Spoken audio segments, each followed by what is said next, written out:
The best ever! Oh, let's see. My best ever Star Wars game is Star Wars Knights of the Old Republic.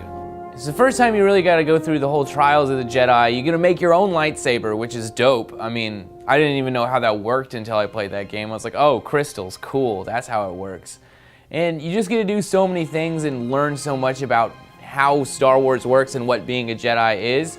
And plus, it probably has the best plot twist in gaming ever. Whenever I figured out the secret, I almost dropped my controller, it was so serious. Like, that shit was some mind-blowing stuff as like a 13-year-old kid.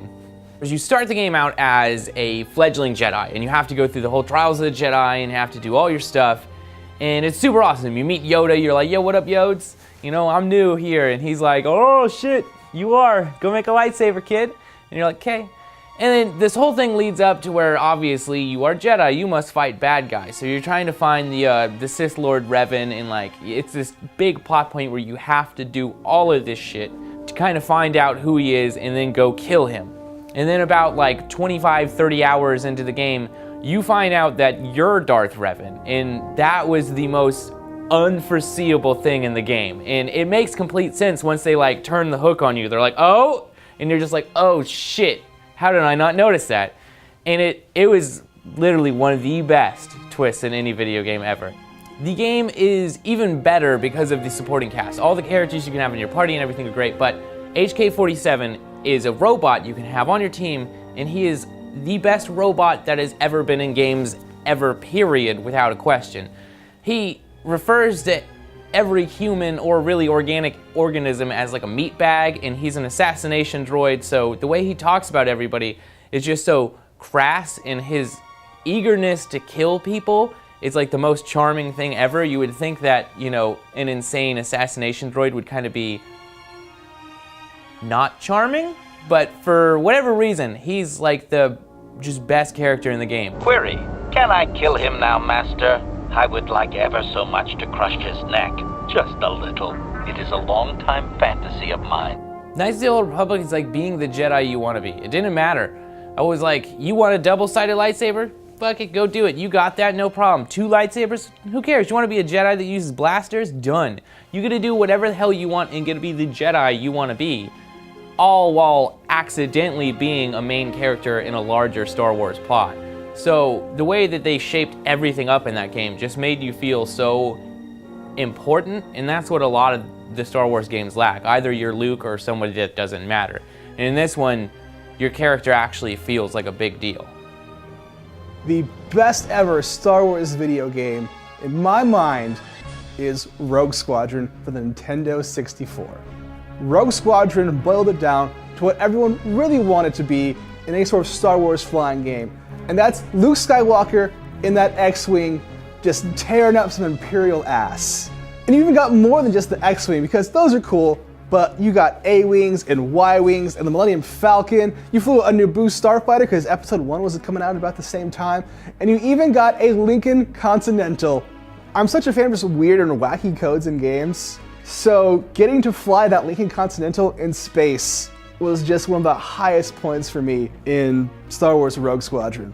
For some reason, like, that car just really made me think of Blues Brothers, just wacky, over-the-top car action. Sure, it wasn't like an 80-car pileup on a highway, but it was still, it was better, it was in space. And Rogue Squadron, it wrapped itself kind of all around, like through the first 3 Star Wars films, through episodes 4 through 6. You start on Tatooine, just saving small villages like the ones the Stormtroopers tore up for Skywalker. And you go on to facing new Mars and new evils, even after you think that the war was supposed to be over. No, it keeps going in Rogue Squadron. And when you played on the 64, you use that thing called the expansion pack. Because up until this point, games were rocking a blazing 240p. Yes, up to the N64 and PlayStation 1, that generation, 240p. That expansion pack, screaming 640 by 480. It was a good-looking, high-flying, action-packed Star Wars, be your hero Luke Skywalker. It was everything I had basically wanted to do in a Star Wars game since I saw Episode 4. Rogue Squadron on N64 fulfilled all of like my Star Wars games dreams. Who's the coolest Star Wars character in the entire franchise? Yeah, Han Solo, you idiot. And because Han Solo is the coolest character in the entire Star Wars franchise, boom, Shadows of the Empire on the Nintendo 64 is without a doubt the best ever Star Wars game. What makes Han Solo awesome? He flies a ship, shoots Greedo, pew, pew, pew. He gets it on with Princess Leia. He's like shooting stormtroopers like crazy. He screams at people, ah! But like, to be honest, most of the mythos about his character is kind of formed in like your imagination of like what Han Solo would do in his time off. And Dash Rendar, the lead character of Shadows of the Empire from the Star Wars Expanded Universe, like he is Han Solo without being Han Solo. Dash Rendar is kind of like a physical incarnation of Han Solo's reputation. Like all of that manifested into this one badass. You've got not Han Solo shooting those Yetis on Hoth. You've got not Han Solo chasing down jabronis on a speeder bike. You've got not Han Solo fighting an AT-AT hand to hand in a big fucking hangar. That was sweet. It's the moment in video games that taught you fear for the first time. You open the hangar doors and it's like, and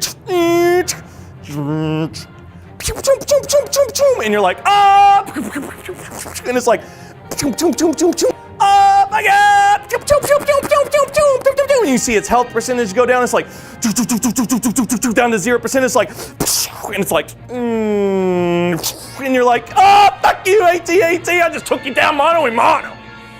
But most importantly, you're playing as not Han Solo, and you get to fight Boba Fett.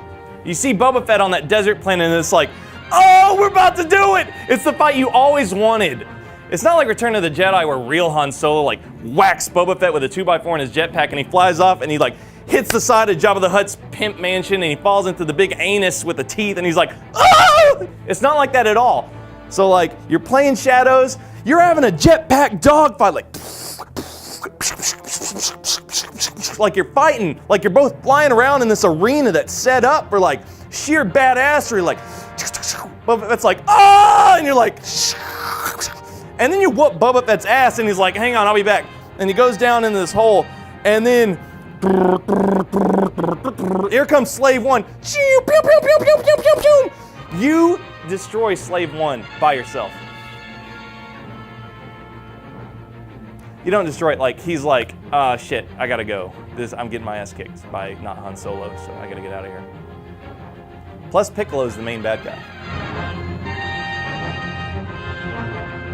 Thanks for watching our video. If you liked it, maybe you should check out some other videos we've done, like The Reasons We Love Link from The Legend of Zelda, or 5 more fun facts about Super Smash Brothers. You know, just pick one, that way I can have dinner. I'm hungry. If you don't do it, I can't eat. Please.